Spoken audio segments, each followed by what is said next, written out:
Have you ever taken action on a problem, done something to fix it, or at least try, and instead of feeling better about it, you actually started feeling worse?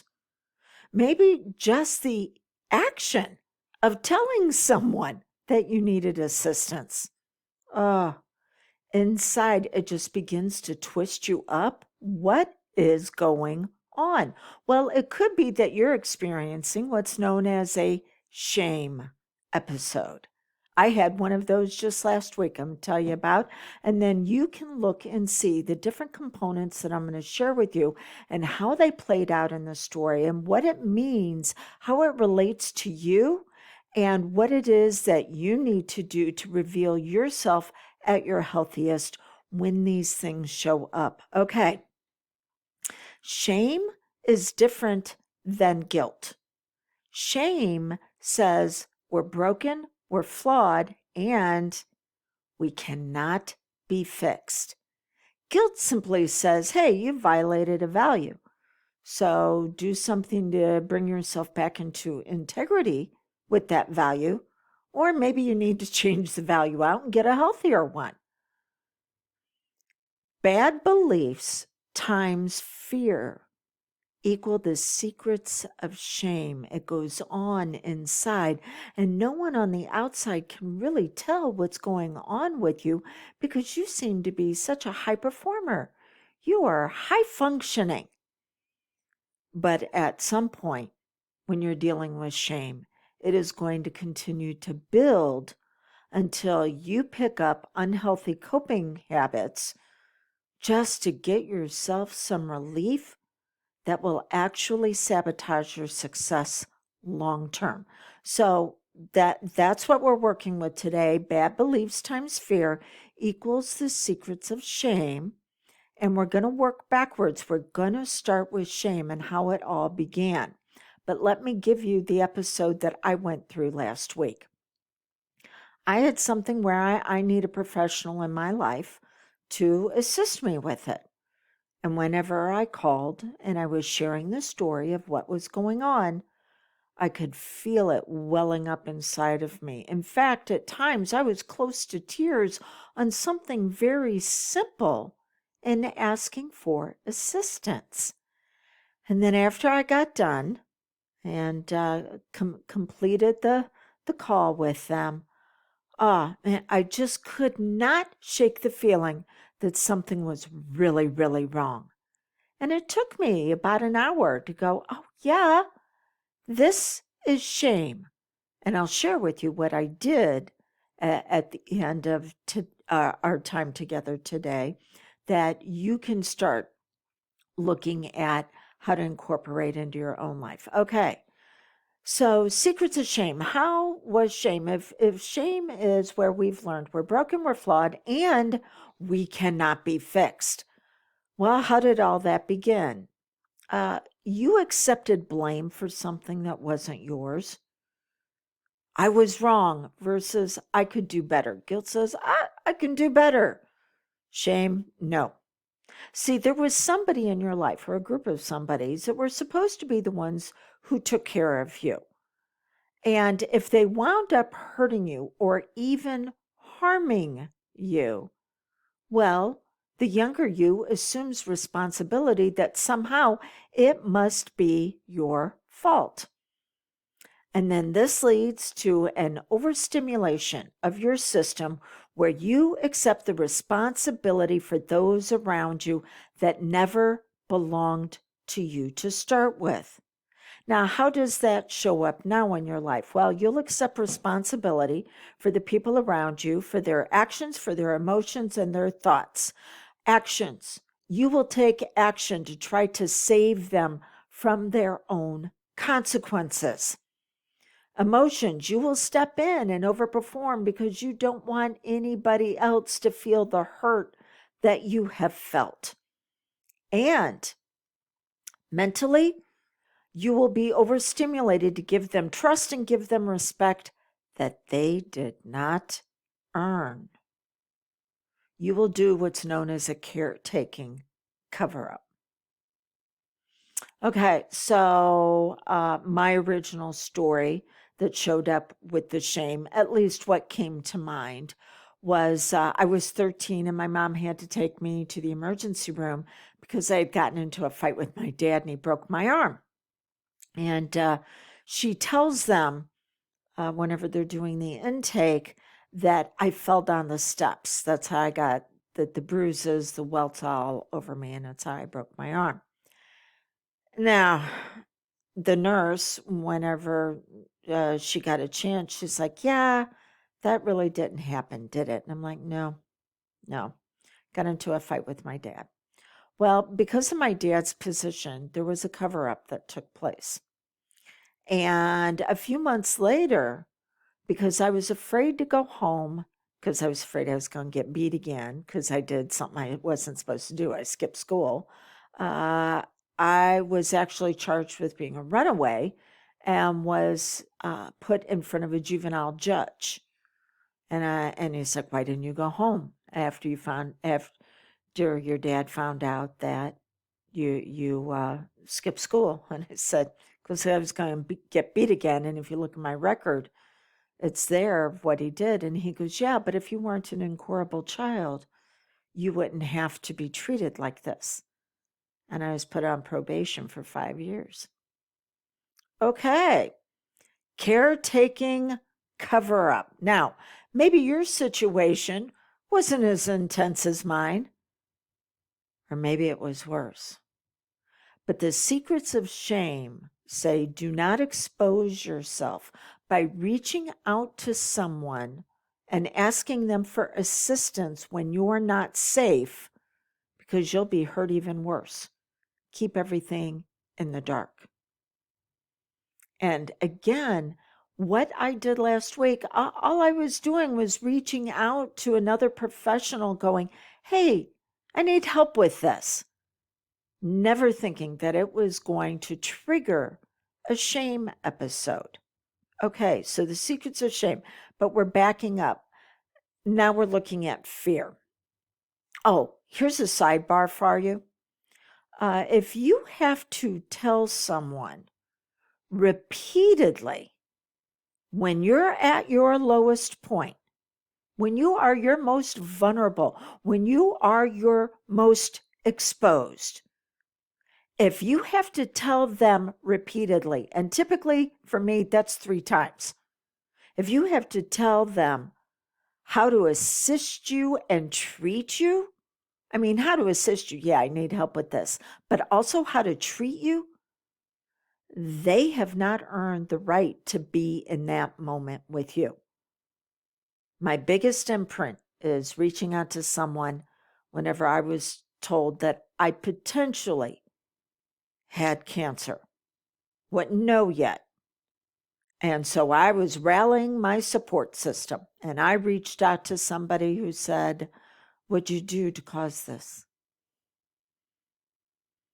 Yeah, they had a couple of other times after that, and then it was like, no, you can no longer be that close to me. Boundaries keep you safe. You cannot go around offering people trust and respect when they repeatedly use that against you, or when they show that they are not emotionally mature enough to handle it.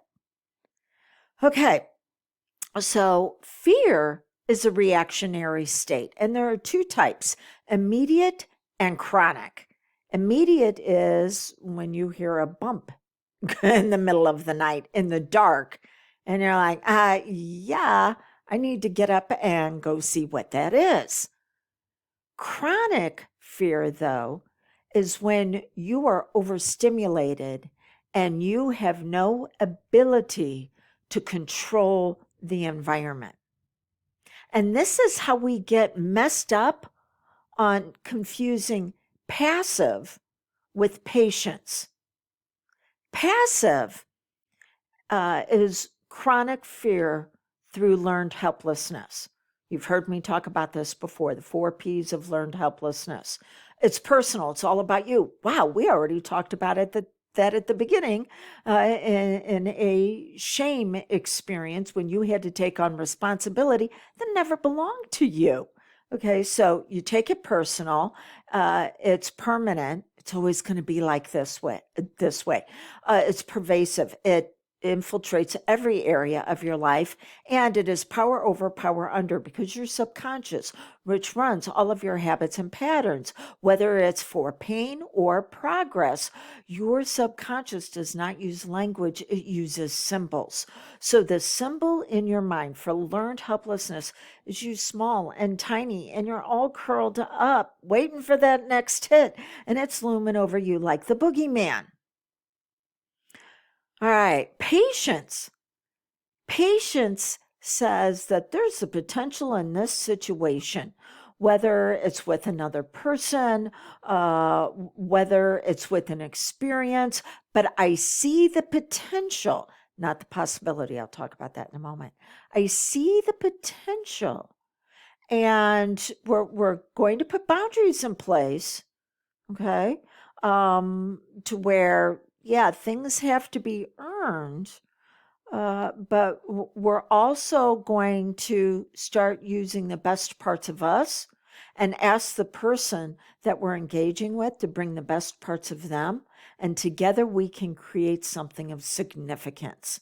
That's the level of worth. On the core four, you've got certainty, you've got freedom, you've got worthiness, and you've got love. Worthiness comes from partnering up in an experience where you become more than what you could have by yourself. And it's through people. We only grow. The brain only grows through relationships with others. Okay. So, what's the difference between possibility and potential? It's possible anybody could become an astronaut. It's possible. Potential. Do you have the money to pay somebody to take you up in space? Or did you do what was needed to do to actually vie for one of those coveted positions? So, why we all have possibility. Potential is what we possess in our hands right now to move forward. And I will tell you right now, through shame, we were taught to look at possibilities, not potential. And that will get you in a whole hoop and bunch of pain. Let me tell you from personal experience. So, when it is chronic fear, we are taught what's called reactionary based. So, we have reactions and we have responses. Reactions are based on past pain, responses are based on future impact. Chronic fear reactions, shame-based reactions, are based on who you were at the time when you decided, when your powerful mind decided that you needed to accept the responsibility for others that was never yours to start with. Responses are based on who you want to become. So you need to be response able.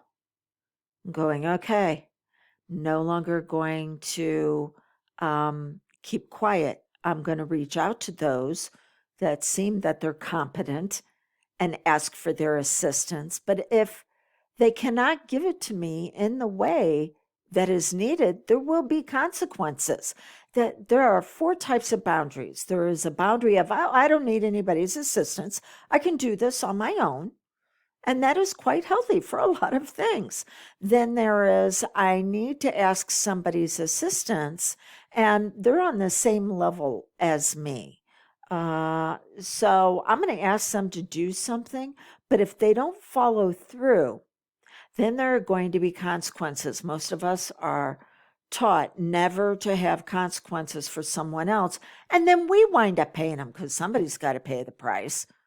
And the great cover up, somebody is going to have to bear the baggage. Okay. And then the third type is we reach out to an authority figure. And if that authority figure isn't a fit, okay, we get that. We move on. We don't try to make ourselves fit the process. The process should be customized to who we are. And then the fourth type of boundary is I've done everything I can and I'm walking away from this situation. It's done. It's closed. Okay. So you want to start looking at boundaries based on who you are becoming so you can be response able. All right, beliefs, because we're working backwards. Secrets of shame equals fear times bad beliefs. So a belief actually has three components to it if it's healthy. It is something I get it out. It is something that you have accepted as the truth. It is worthy of your trust. And you act upon it. Oh, that's a healthy belief. Bad belief, something you consider to be true, and you act on it. In other words, you were overstimulated into action, thinking that you were the one responsible, and then you set up unhealthy coping habits to give you some relief. A lot of people, whenever they're like, yeah, I need to quit overeating, I need to quit drinking too much, I'm like, that is just how you get relief. We actually need to get to the cause of all of this. We need to get to the root that is producing bad fruit. Okay. By the way, trust, 5 levels of trust.